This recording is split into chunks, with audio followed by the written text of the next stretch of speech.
more than that, the job he's doing at Merlin's Bridge Amateur Boxing Club just continues to be absolutely amazing, doesn't it? Yeah, I mean, he takes all the plaudits, doesn't he? He's done a great job at Merlin's Bridge, and it was lovely him talking about his mentor Eddie Davis, and how emotional he got there. To be honest with you, he certainly did him proud and everybody proud at the club, and the shows are phenomenal. If you've never been to a boxing show, please go along and taste the atmosphere there, because it is a great night. And there'll be some really good bouts there. And as Graham pointed out, there's some Welsh champions, even British champions taking part. And it's such a small little club. And hey, pardon the pun, it punches way above his weight, mate. I can tell you that now. You beat me to it. I actually wrote that line down and didn't get it into the first interview. I'll give you that, Gord. Yeah, great stuff. And just to reiterate as well, if anyone wants tickets, all the details are on our website. Go to purewestradio.com to have a look, and do get along to support that if you can at Withybush. So let's talk football now. And this time last week, we had the Haverfordwest County Chairman, Rob Edwards, on the show. And we got some reaction to that interview. Over 4,000 people have viewed it on social media now. So thank you to everyone that took the time to watch that, and also everyone that took the time to send questions in. I think it was a really interesting interview to do. I think it was useful from the chairman and Haverfordwest point of view as well. And Gordon, it resulted in a 3-1 win over Flint. I'm not sure we can claim an assist for that victory, but it was good for them to get 3 points, wasn't it, on the weekend? Yeah, it was nice to clear the air with Rob as well. He's got his point across brilliantly, to be honest with you. And Haverfordwest have had a very indifferent start to the season, but getting 3 points on Saturday is hopefully the way forward. 3-1 against Flint is a good result, and it's exactly the sort of reaction that we wanted on the pitch. So let's hope that can move forward as well now. With the games are coming in thick and fast as well, as you know, Ben. I don't know if you want to mention them now. Yeah, well, indeed, there's one tomorrow night. Yeah, there is. It's a really hectic week on the pitch. Matters off the pitch, Rob's written an open letter basically repeating what he said on this show last week, and has confirmed that he is actively looking for investors. That timeline, like he said, it could be weeks, months, years. We don't quite know, and he's around for that journey, and he's got a busy week. So really, it's all systems go, because it's Pennebont tomorrow away, and then back at the Oggy Bridge Meadow Friday evening. We do enjoy a game under the lights. Barla are the visitors, and we say it about this league all the time, Gordon. There is no respite, really. The games just come round, don't they? Yeah, they come around thick and fast, to be honest with you. And if you've got a few injuries and suspensions, it does take its toll. So at the moment, Haverfordwest are in a good place. They won 3 points against Flint on Saturday. Let's hope they can get a positive result tomorrow night against Pennebont, which will be a tough game. And then obviously under lights on Friday, let's go for another win. That would be nice, wouldn't it? Yeah, it would indeed. You're there Friday, Tom, I think, aren't you? Yeah, we'll be there with some music, entertainment, and some commentary on the night as well. Excellent. Hopefully back-to-back home wins. That Pennebont game on Tuesday, always a tricky one for Haverfordwest at Pennebont. That's not an easy place to go. So hopefully they can back up that win on Saturday, which was much needed. Elsewhere, one game in Division 1 of the Pembrokeshire League. We heard from the Hakin manager, Scott Davis, in the first hour of the show. They had a good win, didn't they, Gord, at Tenby? 3-0. That was a convincing victory in the end. Yeah, it was a convincing victory, and it was a fine display by Hakin United. Tenby had started the season quite well, and we were tipping them as possible title contenders. They've already lost twice against Hakin United now, or sitting pretty at the top of the table, 5 points clear. Still a long way to go, but on Saturday's performance, Jack Britton returned to midfield. He hasn't played at all this season. Apparently he had a good game, and they did control matters in difficult conditions. It was obviously Storm Amy. Is this Storm Amy? Storm Amy, you're right. Storm Amy was around. So down in the Clickets, it was quite a blustery affair.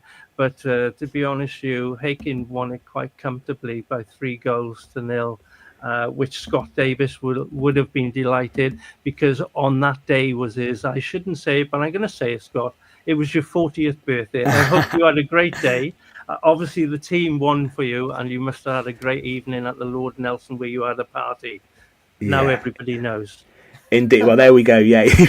I'm sure he's very grateful there, Gord. What it means is Hakin are top on 18 points with 7 games played. We've spoken a few times on the show this football season about how close it is. We've said it mightn't be just those two sides battling it out for the title. Tenby, St Ishmael's, Moncton and Goodwick all on 13 points, but Tenby have now played a game more. However, because of goal difference, the table does it have a slight bit of familiarity because Goodwick are in second with a superior goal difference. Exactly, and ironically, Goodwick go to Tenby this coming Saturday, Ben.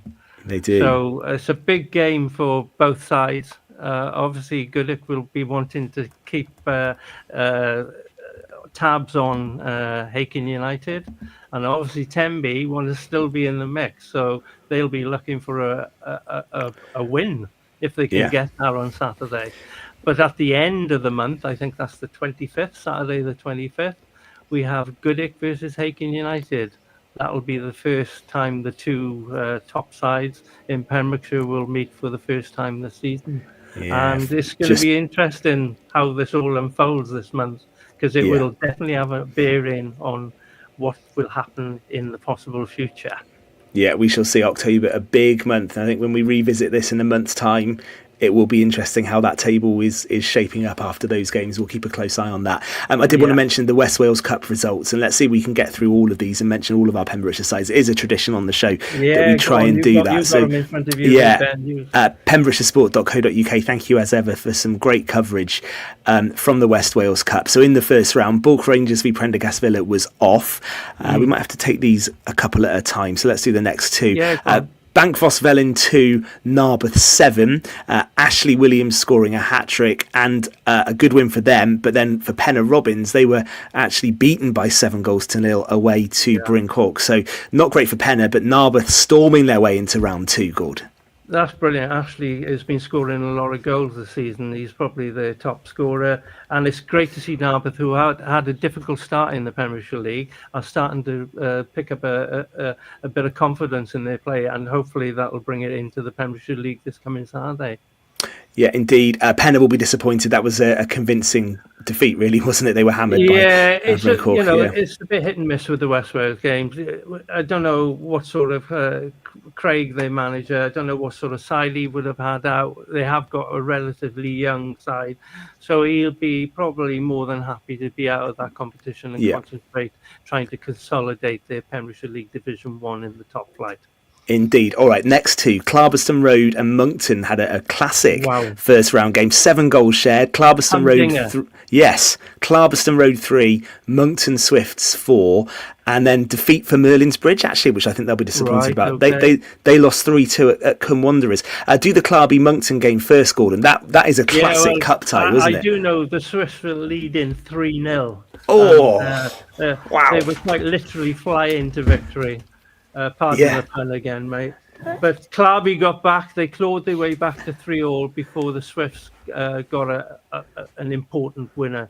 But it was a good game of football at Knockfield on Saturday. Both sides give it their all. And 4-3, that was a bit of a thriller there. I think Merlin's Bridge will be disappointed to go out losing 3-2 away. Bitterly disappointed. They started quite well this season as well, but they've sort of drifted the last few results. They've lost their 2 last league games and now disappointingly going out of the West Wales Cup.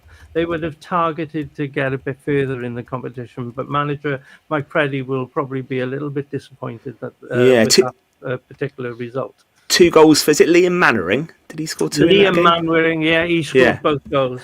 He doesn't captain them, does he? He doesn't captain Merlin's Bridge, does he? Captain Mannering, I like your way of thinking. Possibly that might be brought in this Saturday. Okay, so they're out. Ferryside St Ishmael's was postponed. Fishguard 2, Carew 0. So that was an all Pembrokeshire game. And then a big defeat on the road for Neyland. Maybe we'll do that one first, actually. They were well beaten 6-1, weren't they, by Glynneath at the weekend, Gord. So they go out of the cup in the first round. Yeah, they had a decent run, I think it was last season. They did. As well, they did all right. But, they come up a very strong outfit from Neath. And Neyland are a Division 2 outfit in Pembrokeshire League. Unfortunately, at this moment in time, they're rebuilding. So it was a bit of a a bad result, to say the least. But there we are. They'll live to fight another day. They'll be back in Division 2 playing this Saturday. And Fishguard obviously promoted into Division 1 this season for their league football, and a good win, an all Pembrokeshire game, beating Carew 2-0. Yeah, I think Fishguard would have hoped that was a home game against them in the Pembrokeshire League, to be honest with you, so they could have bagged 3 points. But, they've done well. They kept a clean sheet, scored 2 goals. And Carew in the past have done very well in this cup competition as well, as you know, Ben. They have reached the final a few times, unfortunately not lifting the trophy. But they'll be disappointed that they bowed out. But I think they'll be concentrating on trying to keep their Division 1 status as well, because they haven't had the best of starts. We just mentioned the title race. Goodwick United were in cup action. They thrashed Corrie Darcy FC by 5-0. Also, Johnston going through. They needed extra time to beat Camford Sports 3-1, but that's 2 good results, and that was a statement win really for Goodwick there. Yeah, Goodwick kept a clean sheet. It was business as usual for Goodwick, to be fair. As Nigel Delaney has pointed out to me when I've spoken to him in the last few league games, they've been scoring goals quite freely. He said that all of a sudden this team is actually clicked, and they do realise what's at stake, and they're playing some really good clinical finishing football. So they thoroughly deserve that. And who was the other team you were saying? Was it Johnson or?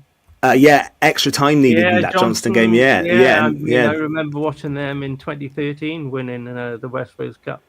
But to get through, that one was, I think it went to extra time. It was 1-1, and then they scored 2 further goals in extra time. I think there was a couple of sending offs for the visitors there as well. That would have helped the Tigers overcome them.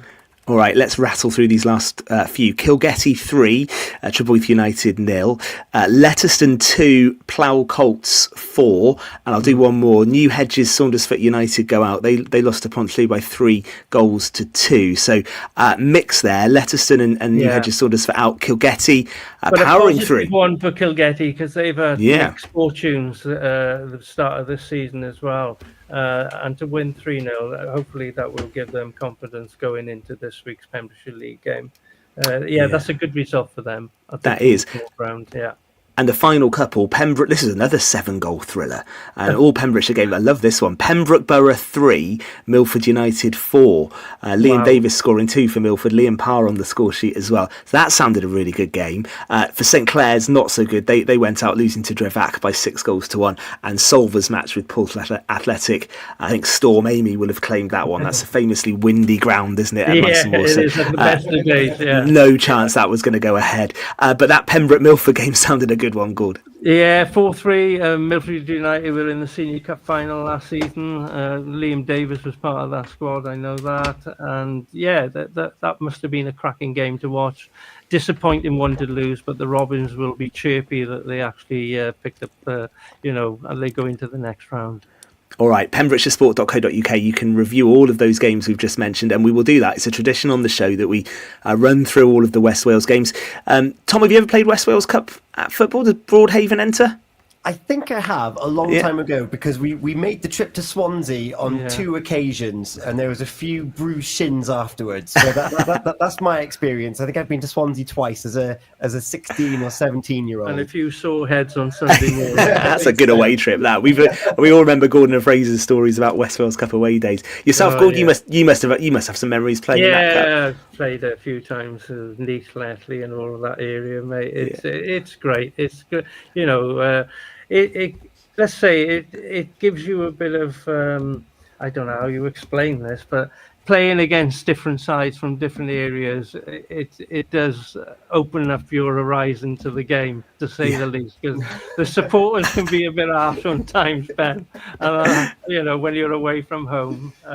But it's a great competition, and Pembrokeshire League sides, all jokes aside, have done very well over the last 10 years or so. It wasn't very often back in our day that anybody got to a final, so it seems to be a bit more teams from Pembrokeshire more involved in the cup competition, getting to the quarters, semis, and even the final now, which is good to see.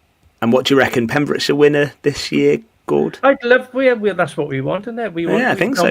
We don't mind which Pembrokeshire team wins it, to be honest with you. But it would be nice to see somebody get there and win it at the Swansea.com stadium. That would be great, because I went there Saturday and Swansea didn't win there. You didn't bring much luck there, did you? All right. We'll follow that, of course, right the way through the competition. I think looking at those results, we've got a fair chance of a Pembrokeshire winner this time around. We're going to just take a moment. We'll come back for part 3. We'll have a look at some of the weekend's rugby, and we should probably mention as a small matter an England-Wales football match, I think, later on this week. So we'll maybe give that a mention with some Pembrokeshire representation there as well. That's to come in the final part of tonight's Pure West Sport. Eaton-Evans and Morris